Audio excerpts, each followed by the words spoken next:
First main concept that I want you all to understand is the idea of finding and maintaining our foot contacts throughout exercise.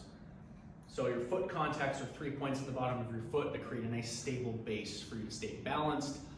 They'll help relax the stuff up above so we can actually access full range of motion at those joints. It'll make sure we're hitting the target muscle. It'll also make sure we're kind of staying within our base of support. We're not getting too far in any direction outside of our feet, which will force us to, again, tighten up, but also potentially fall over, not get the exercise done the way we want. The 3 points of contact on our feet that we're always kind of looking for are the heel, specifically the inner half of the heel is the main one I want to focus on. The ball of the big toe, like this bony spot on your big toe right at the front of your arch, the sesamoid bones, that's the second most important one. And then we have the ball of the pinky toe. So again, the front of the outside of your arch there, that base, that bony spot, that's kind of the main one, so the metatarsal head. These 3 points make a nice little triangle there. It gives us a nice tripod to focus on keeping. That will keep us really stable. It'll give us a lot of balance. The biggest thing is to make sure we're maintaining weight through all 3 of those points at all times.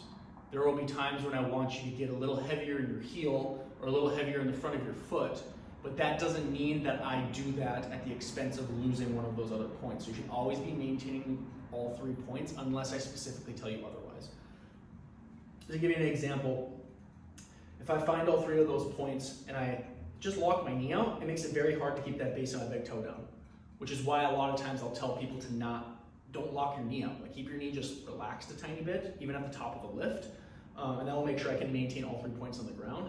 But if I want to get heavier in my heel, I'm not going to do that by just doing this and kind of pushing my knee back. I want to make sure I'm shifting my entire body back a little bit. Now I feel heaviest in my heel. If I want to get heavier in the ball of my big toe, same thing. I'm not just going to like push my knee in and kind of push my knee forward to find that. I'm actually just going to kind of relax my knee and shift everything forward. Now I feel heavier in the ball of my big toe, but I can still feel that ball of my pinky toe and my heel heavy on the ground. Like I said, these 3 points of contact are super important. Anytime you're doing an exercise where your feet are on the ground or in contact with the surface, your first step to setting up for the exercise is to find your foot contacts. So you'll hear me say that a lot. You'll hear it in a lot of the exercise video demonstrations that I give you. If I'm on the ground, find the foot contacts. If I'm laying on the floor with my feet flat, find the foot contacts. If I'm laying on the floor with my feet on the wall, find the foot contacts. If I'm laying on the bench, legs bent up, feet on the bench, find the foot contacts first. Again, this is super important because it will make sure that everything up the chain is working the way that we want. It should make sure we're targeting the muscles we want, we're getting the motions out of it that we want.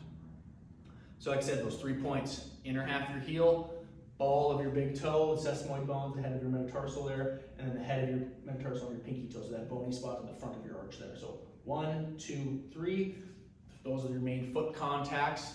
Make sure you find and are able to maintain those.